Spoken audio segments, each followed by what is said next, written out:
ngi tudd madame Sawne Fatou Meissa Dia dëkk Arafat di directrice unité de transformation GIE les Sœurs Jumelles basé wu à Keur Souf Gare Rufisque. Les Sœurs Jumelles ñoo ngi ko créé depuis 2002 parce que dañ nekkoon tontine boobu ñu créé woon ñu def des pré-tournantes yooyu moo ñu permettre ñu dem développement communautaire ñu daal di adhérer en tant que GPF groupement de promotion féminine. Groupement de promotion féminine boobu ñuy jox des crédit boobu ak bi ñu yore woon ba pare di jël ay produits du ñu ko lebal ay denrées alimentaires ak yooyu ñu boole ko si ñu bokk di liggéey. li ma wax mooy Sœurs Jumelles ñu ngi basé woon à Léona Valda nekk des femmes yu regroupé woon def des pré-tournantes nekk mbootaay. Par la suite la ñu adhéré au développement communautaire ba ñu paree développement communautaire ñu nekk GIE loolu moo ñu permettre tey jii ñu mën a nekk fii di liggéey groupement de promotion féminine. léegi membres yi fi nekk nii ñeen am nañu membres yi fi nekk ñu xam ne membre GIE la. ñu décidé pour nekk GIE pour liggéey parce que dañuy ne nit ki balaa ngay bëgg daal da ngay bëgg sa bopp. bëgg sa bopp mooy nga consommer local consommation locale boobu dina indi sa wér-gu-yaram te dina tax dina da askan bi dinañ mën a autonome te chaîne de valeur bi defe naa loolu tamit képp kuy sénégalais war nga xool chaîne de valeur bi parce que boo xoolee matière première bi fu muy jógee matière première bi ñoom ñuy bay ñu ngi toog foofu di bay borom charrette yi gis seen bopp ci biir borom camion bi gis seen bopp ci biir ñiy jaay gis seen bopp ci biir ñiy transformé gis seen bopp ci biir ñuy consommé gis seen bopp ci biir kon chaîne de valeur boobu loolu moo ñu xool ne ñun il faut que ñu jël lenn ci askan bi def suñu contribution mooy lan la ñu war a mën a def pour population bi lan la ñu mën a defal pour askan bi mooy tey jii ñu am suñu unité de transformation jël ay nit ñu ciy liggéey mu ñu loolu moo tax tey jii ñu def unité de transformation boobu.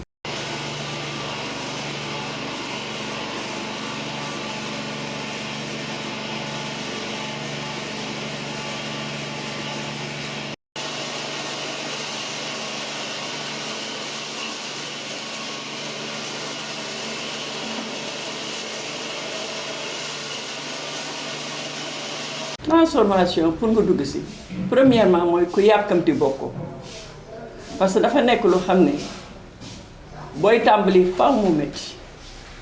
ñun ba ñuy tàmbali dañ doon liggéey 50 kilos yi mën nañ ko liggéey 2 jours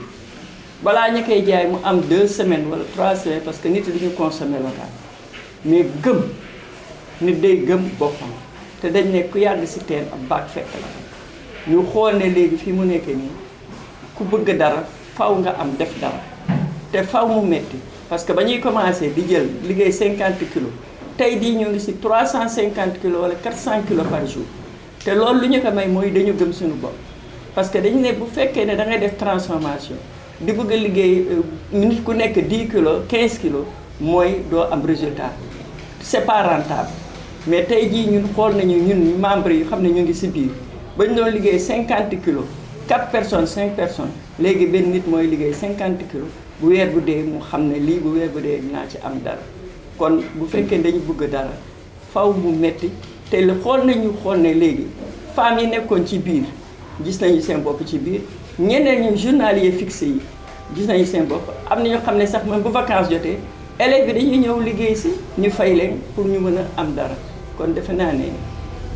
le consommer local transformation nit nañu xam ne c'est rentable parce que fi mu nekk nii bu fekkee ne da ngay gis ne léegi boo États-Unis muy Chine fu nekk dañu gëm le consommer local mais sénégalais yi ñoo gëmagul seen bopp te war nañu gëm seen bopp parce que tey jii bu fekkee ne da ngay gis nit ñu am ay conteneurs pour ñu fësal ko sax pour ñu feesal ko problème la mais nag il faut qualité liggéey bi foog mu sell foog mu am ay normes parce que du araw yi ngay defal ci kër gi moom ngay defal ci unité yi di caakiri bi ngay liggéey di jaay chaque jour mais il y a des normes d'hygiène il y a des normes yu xam ne même fi ngay liggéeyee sax booy liggéey waroo liggéey ci kër da ngay dem luyee ji liggéey fenn financé def de da ngay jël kër jël ko pour nga di fay mu wóor na li unité la parce que kër gi ngay liggéey wala bagage yi ngay liggéey sa kër ak unité bokkul kon ñun fi mu nekk nag ñun jël nañ suñu engagement boobu ñu jël mooy dañu luye kër ñu ngi fay 177 000 francs par mois fii mu nekk ni on est 17 salariés ñoo fi nekk ci biir unité bi ñu leen di fay parce que gëm nañu suñu bopp gëm suñu bopp boobu te ñun ñëpp te fi mu nekk nii ñun ñëpp sénégalais yëpp war nañu war a mën a gëm seen bopp mooy ñu xool transformation amul pertement lépp loo ci liggéey rek da ngay jaay cox bi da nga koy jaay bisaab bi boo paree da ngay jaay loo liggéey ba pare amul lu ñuy amul déchet lépp lu ci jógee rek da nga koy jaay kon defe naa ne nag dafa rentable moo tax te ñun ñu xool loolu gëm ko moo tax yàlla jàppale ñu nekk à Keur Youssouf gare Rufisque dañuy defar des sirops concentrés dañu defar sirop jinjeer sirop ditax sirop bisaab sirop madd sirop ngeer sirop kinkilibar sirop citron kon sirop yëpp la ñuy def mais ngeer beex kinkilibar bi kooku sur commande lay doon parce que ñu bari duñ ko consommer bu dee céréale bi dañ def farine améliorée bi dafa baax parce que am na ñebbe am na dugub am na mboq am na tigadege kon yooyu dañ base ñeenti produits yooyu rek la ñu jël mais si farine améliorée bu la neexee tamit nga def si fruit pour xale yi loolu tamit dañ koy liggéey lii laaxu bisaab la laaxu bisaab bi am na géej am na tuufa am na paañ am na bisaab am na sànqal am na noflaay comme ni ñuy toggee laaxu bisaab yépp ngi si biir lii boo koy togg rek da ngay baxal rek sa ndox bu mu bax rek nga daal di laax daal def sa xorom caakiri baa ngi nii caakiri bi nag moom defe naa ne ñu bari xam nañ ko parce que yëngal yi ñoom la plupart ñooy ñëw ñu bu ñu ñëw fii moom la ñuy jënd da ngay jël rek def sa ndox bu tàng bu mu tàng rek nga daal di sotti upp boo paree rek daal di consommer bii nag mooy lanti ñebbe bi ñebbe bi la ñuy defal bu mu mel nii bu la neexee nga jënd ko nii daal di xooj bu mu gajaf nga daal di dëbb defal sa akara bu neexee nga daal di tey defal sa sauce wala nga def tey daal defal sa purée loolu yëpp dañ koy liggéey araw baa ngi ne araw bu sell araw mil ak maïs nañ def tamit arawu maïs kon lépp ñu li ñuy liggéey fii lépp dañuy def transformation ñoo ngi koy defar mais nag dañuy gën a xam ne nañu veiller ci emballage bi parce que emballage yi récupération baaxul emballage bi ñun dañu demoon ba amoon sunu logo mu ngi nii ñamal am sunu emballage bopp mais xool nañu plastique bi aussi boo ci defee produit boo demee ba sa yàgg dafay soppeeku kon nag produit moo tax ñu mujjee changer jël cartonné bi parce que bii moo au moins dina conserver valeur nutritionnelle dina conserver kii bi liggéey bi ba léegi du soppeeku mais yii bu fekkee da nga ko def ci marché bi tekk naaj bi dugg ci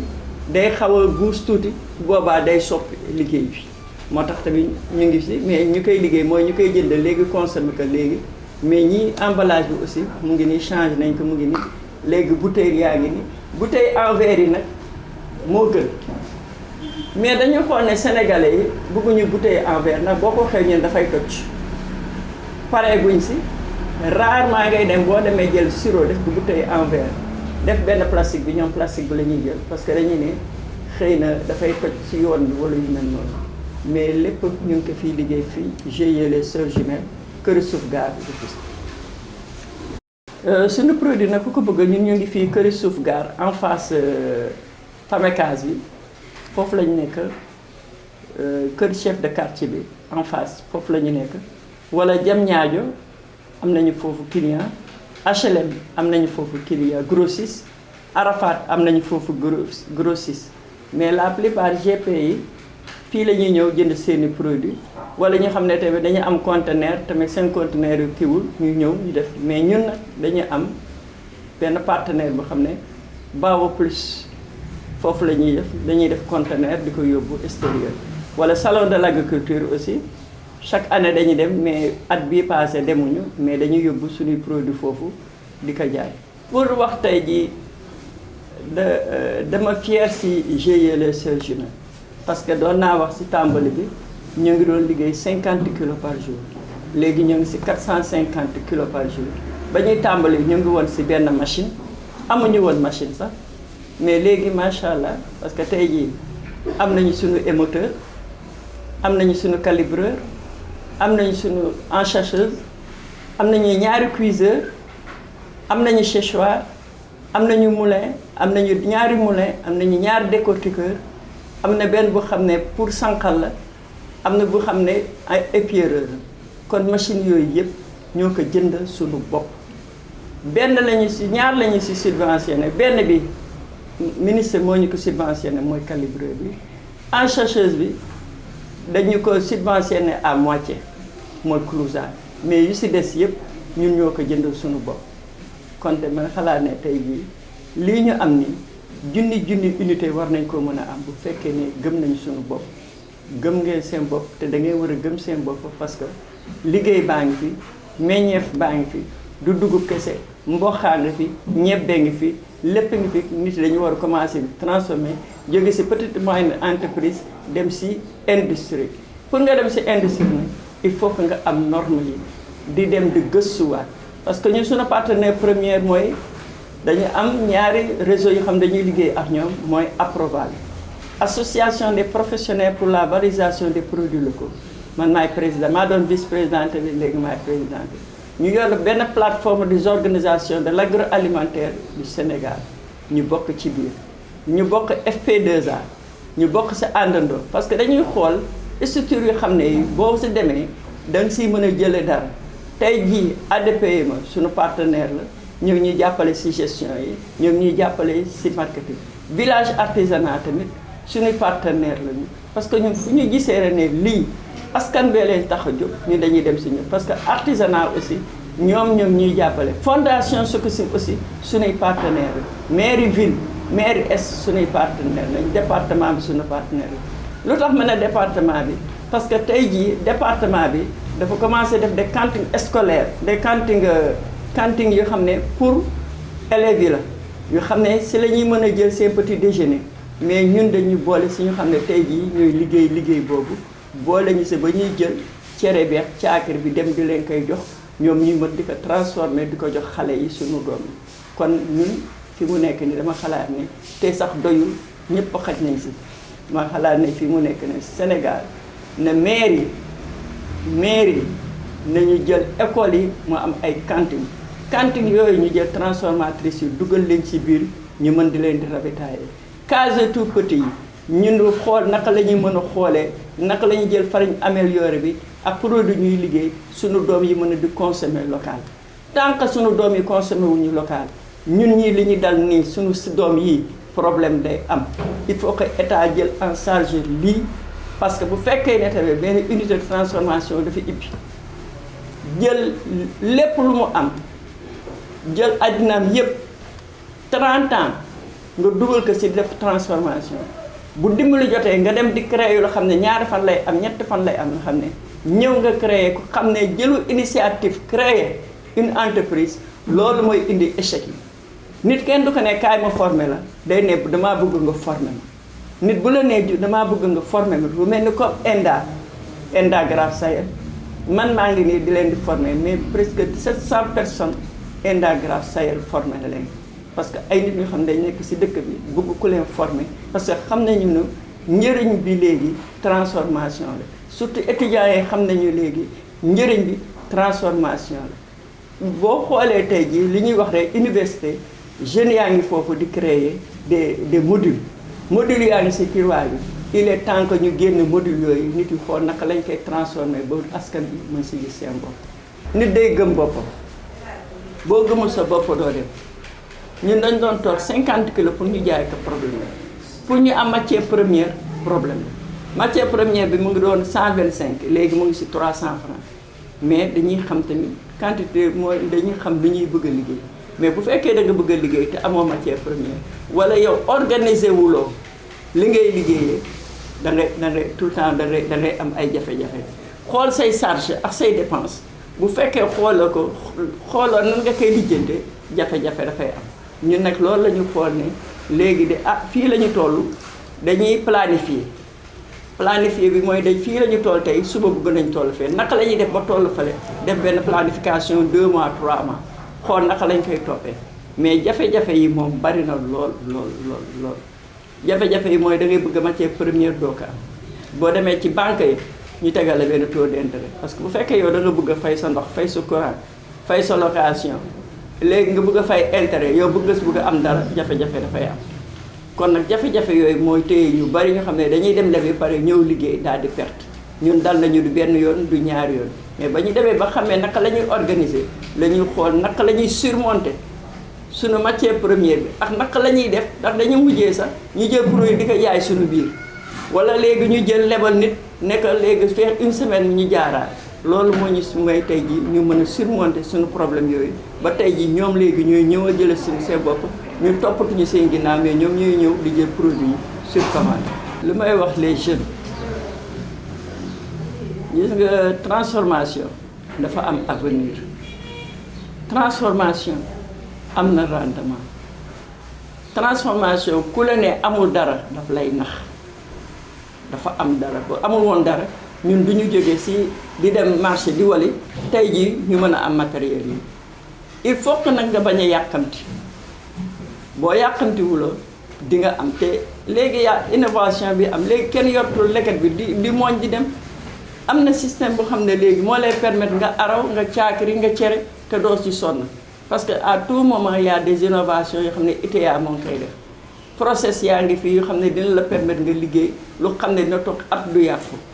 kon man damay conseiller jeunes yi léegi ñu ñëw ci agroalimentaire parce que mooy avenir u Sénégal ëllëg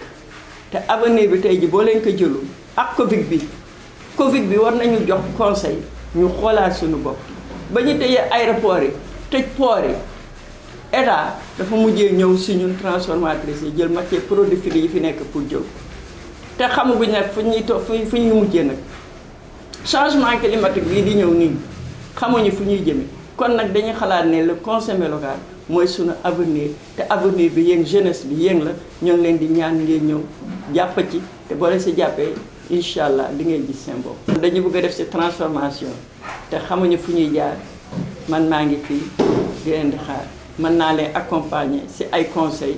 wala si ay fiche de production wala ku ibbi ba pare xamoon naka la parce que tamit bu fekkee da nga yore unité dafa am nu ngay taxawee mën naa ñëw conseiller la jàppale si parce que loolu moo ñu fi teg parce que ñun ay mag lañu léegi te yeneen avenir bi te ñun seen avenir mooy sunu avenir kon ñun ñu ngi fii këri suuf gare Rufisque yore unité de transformation fruits et légumes ak céréales locales ñu ngi xaar ñëpp pour ñu ñëw visiter ñu ngi xaar ñëpp pour les commandes parce que man dama ne sama objectif du pour yóbbu ay conteneurs mais pour jaay localement man loolu mooy sama objectif te loolu laay basé loolu laa bëgg pour ëllëg lu may jaay yëpp yem fii parce que du yóbbu ma teg ko fii nit yi consommé fii man loolu mooy sama souhait maa ngi tàll ñëpp loxo di ñaanal ñëpp ñaanal naa ñëpp jàmm gërëm naa ñëpp waaye dana am lenn lu xam ne mooy sama dernier kooku état laa koy wax dama ne état gis naa ne am na ay fonds yu fi nekk fonds yi ñu koy jox jigéen ñi loolu rafetlu nañ ko lool mais nag balaa nga si jot tamit day nekk jafe-jafe ñuy wax état bu ñu bëggee leen nit yi consommer local il faut que ñu jàppale leen si matière première parce que matière première bi indi na jafe-jafe ba xam ne unité bu ibbi ren bu déwénee nga daal di tëj parce que doo am benn fonds de roulement bu lay jàppale pour nga daal di liggéey parce que boo amul fonds de roulement bu dëgër doo mën a liggéey parce que dugub bi mënuñu toog tey ñu ne mu ngi 200 francs 125 francs 150 léegi munoo am sax 150 francs kilo dugub munoo am sax 200 francs kilo dugub 225 250 300 350 ba 400 francs dugub état bàyyi loolu ku nekk loo neex nga jaayee il est temps que tamit ñu xool ne dañu war a xool ni ñu war a mën a liggéey te man dama xool ne état bu fekkee dafa ne paysans yi dafa leen di subventionné wala paysans yi dafa leen di jàppale si engrais wala paysans yi dafa leen di jàppale si marché bi mais ñun transformatrice lu tax duñu jàppale duñu jàppale dañu war a jàppale ñuy subventionné ñooñu wala lu ñu leen di joxe engrais wala lu ñu leen joxe loolu ñun tamit dañu war tenir encore ne bu fekkee dañu bay ba pare ba bojj ba pare war nañoo war a mën a jàppale si benn fonds bu xam ne bu boobaa war nañ ko mën a jënd à 200 francs ñun tamit ñu mën a am ay hangars yoo xam ne dinañu mën a jël matière première ba daal di ko ci dugal pour ñu mën a liggéey si at bi yëpp mais boo toogee mois de juillet août septembre unité yëpp ay tëj matière première baa ngi 350 400 francs wala ñu ne nawet bi ñëw na dugub amul foo dem ñu yokk seeni prix wala transport bi am na problème il est temps que état tamit ngeen ci tenir ñu en compte xam ne ñu ngi fi on existe te tey jii boo xoolee di artisanat bi boo xoolee 95% yëpp ñun ñoo ko budget Sénégal bi lu bari jigéen yi ñoo koy liggéey mais nag seetaan ngeen transformatrice yi sonn nañu te lu ma si gën a metti mooy dañuy jékki-jékki rek créer ay usines yóbbu ko ba sa àll ba ñaari fan lii lañ siy liggéey def si ay milliards waa ay millions ñaar fa ñetti fan kenn du fa nekk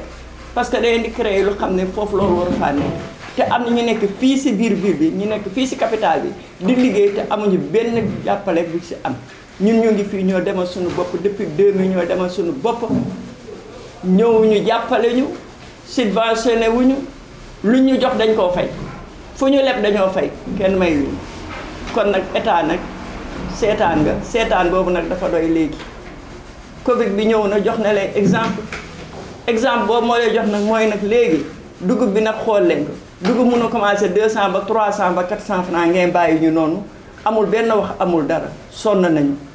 te ay njaboot lañu dañu yore suñuy njaboot am ñu nekk suñu ginnaaw te ëllëg ngeen bëgg jeunesse bi tamit ñu ñëw si transformation bu ñu nee ba sa kanam day dem si 400 francs les kilos te bu boobaa jafe-jafe dafay am naka la jafe-jafe de amee mooy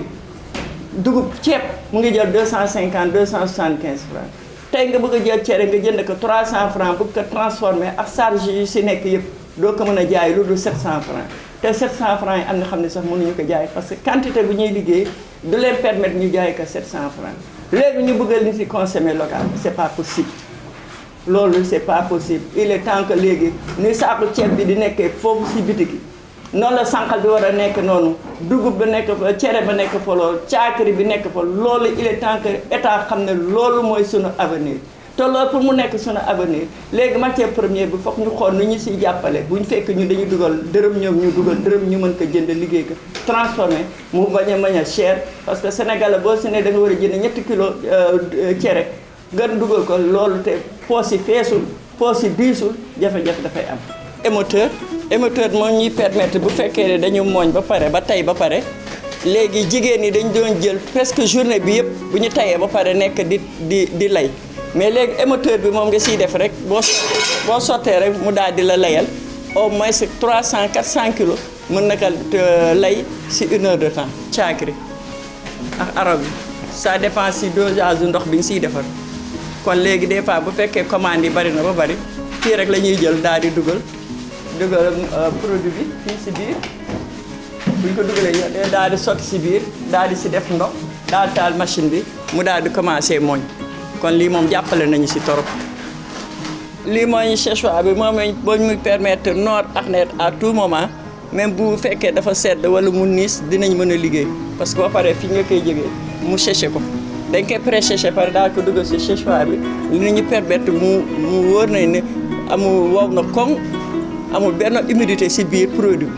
bi séchoir bi moo nekk nii xam nga dugub bi des fois day am xeer wala mu am ay cuqo wala yu mel noonu léegi fii ngay jël moo koy trier fii day génn poussière bi fii génn bu sew bi fii génn dugub normal bi